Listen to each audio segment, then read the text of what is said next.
Hey guys, it's Kay, I hope you're all well. Now in today's video I'm looking at something I never knew I needed until I had it in my own hands. And that is this Arylic B50 Wireless Stereo Amplifier with an all-important audio transmitter built in. So let me set the scenario. You know, we've all got those old stereo systems lying around. You know, the ones from the 80s, 90s, the ones that are built like tanks with quality in mind, with the long-lasting Japanese components. These things you know are going to last forever, unlike some of today's tech. So what I wanted to do was get some more use out of these quality components, and that's where the Arylic B50 amplifier with transmitter comes into the picture. One of its many features is the ability to connect some of your older tech to your modern smart home. So as I've done here, you can connect it to your old quality speakers and stream music direct from your phone or tablet. Now this is just one of the uses you can use this multifunctional amp for. The rest of the functions and features I'm going to be going through in the rest of this video, so do stick around for that, and I am also going to be timestamping these features, so you can skip to those features that interest you the most. If you're new to the channel and you want to stay up to date with the latest tech tutorials, reviews and unboxings, I do everything including Fire Stick, Raspberry Pi and Android TV tips and tricks, so subscribe and hit the notification button. So as it says on the box, we've got a wireless stereo amplifier with audio transmitter. And features wise we're getting aptX HD, which is essentially one of the latest Bluetooth standards for transferring music over Bluetooth at greater quality. We've got the ability to connect up two 50 watt speakers, giving us 100 watts total output. There is also a separate output for a subwoofer, more about that later.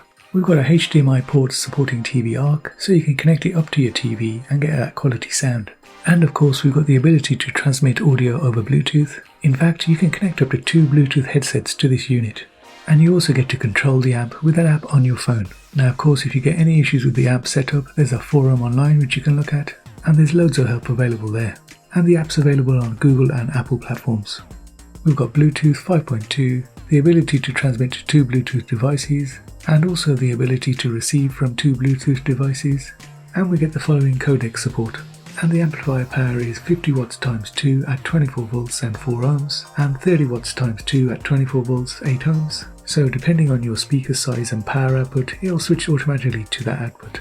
Speaker impedance is 4 to 8 ohms and frequency response is 20 kHz. And we've got our THD plus N output, and finally our SNR. And on the other side of the box we've got a visual display of all the features.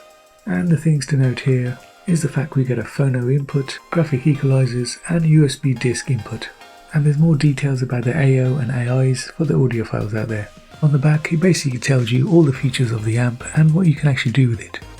Okay, a quick unboxing, and the first thing we see is an instruction card for the app, which is used to control the amp if you don't want to use the remote control. And below that we've got the user manual, which is pretty comprehensive and it's in colour, which is a bonus. So everything is covered here guys, from the apps to the remote controls to the settings, so you shouldn't have any issues with setup. And finally we get to the amp. Now this is a solid piece of equipment, it's all metal casing and it's got that retro look which I kinda like. Even the power on button is the old fashioned switch. So on the front we've got an infrared receiver for the remote, and then we've got our array of LEDs which light up depending on what mode you're in. We've also got a nice tactile volume control knob which also doubles as a mode selector. So now to the important bit, the IOs on the back, and first up is our Bluetooth antenna input.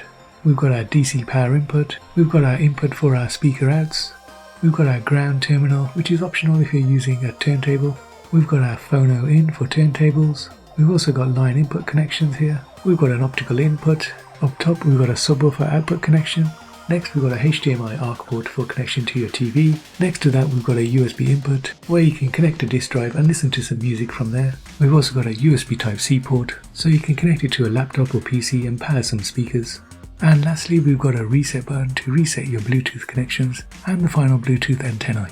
And under the phone box we've got some extras. Firstly we've got the main power brick which takes your regular kettle plug, and for anyone interested here's the power rating. Next we've got a box for a remote, antennae and cables. So these are the two antennae you attach to the back of the unit, and you also get the power cable and plug. And lastly we've got the remote control for the unit. You've got your power on, transmit pair, mute button, shortcuts for phone in, line in, you've got a D-pad with volume and fast forward and the center button for play and pause. And again you've got shortcuts for all your inputs, ARC, Bluetooth and optical in. Buttons for your bass and treble, shortcuts for different equalizer effects. Batteries wise it takes your regular AAAs. Okay guys, this is all you get in the box, which is plenty enough for me. Now next I'm going to show you what I did with this unit and how I used the unit, which includes me connecting it to my Apple phone and pairing it up with some of my old Technic speakers and then just blasting the shizzle out of them. I also connect it up to my TV as a home cinema. So the first thing you want to do is connect up the aerials, which is simple enough. You just screw them in and then just bend them forward so you get a good connection to Bluetooth. So that's the first one going in. And I'll just quickly do the second one. So that's it guys, as far as the setup is concerned. Pretty quick and straightforward. Okay, so these are the bad boys I'm going to be connecting the amp to, aka the Retro Tech. As you can see, they're in fairly good condition, being around 20 years old. As they say, they don't build them like they used to. They do come with these dust covers, and as you'll see, they do a good job of keeping the dust out. Here goes, are you ready for this? So guys, don't judge me, they have been in the attic for a few good years, but overall I'm happy the condition they're in, and really it just matters what's inside. And the great thing about these speakers is that they've got a built-in subwoofer. Now you tell me where you can find speakers like this today. And by the way, these speakers have an impedance of 6 ohms and an output of 60 watts, and they work absolutely fine with this amp. Now all I've done to set this system up is connect the wires to the speakers, and then connect up the other end of the wires to the amp respectively. Oh, and I did have to buy some banana plugs to connect up my speakers to the amp, and these just cost about £10 for about 6 pairs.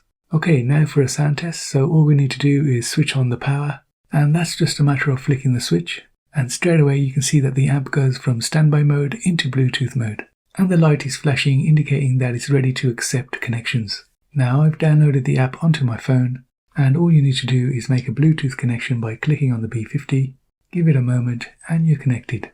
So from here you can see I can play, pause, forward music, and even control the volume. I can also change the audio source, so change from Bluetooth, line in, and if you check in the background on the system, you can see that the light changes corresponding to the input I've selected. So I'm going to change to phono, change to optical, and you can see it almost instantaneously makes that connection. Then you've got your USB, and finally your USB DAC, and back to Bluetooth. Now the other cool thing about this app is you've got access to sound settings, including treble, mids, bass, and the balance.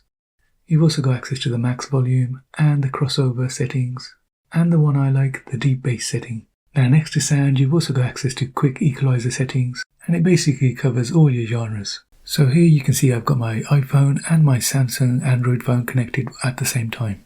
And I'm going to play some music off YouTube on my Samsung S8.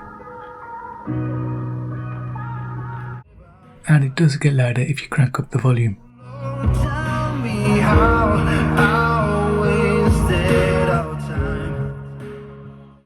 And of course you can adjust the volume from the knob on the unit itself.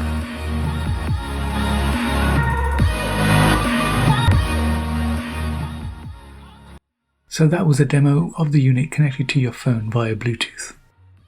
Now of course you can connect this amp up in multiple scenarios, and the next one I'm going to show you is connected to my TV as a home entertainment system. And all you do is connect a single HDMI cable from your HDMI ARC port on your TV to the HDMI ARC input on the Arylic amplifier. And that's it, you're ready to go.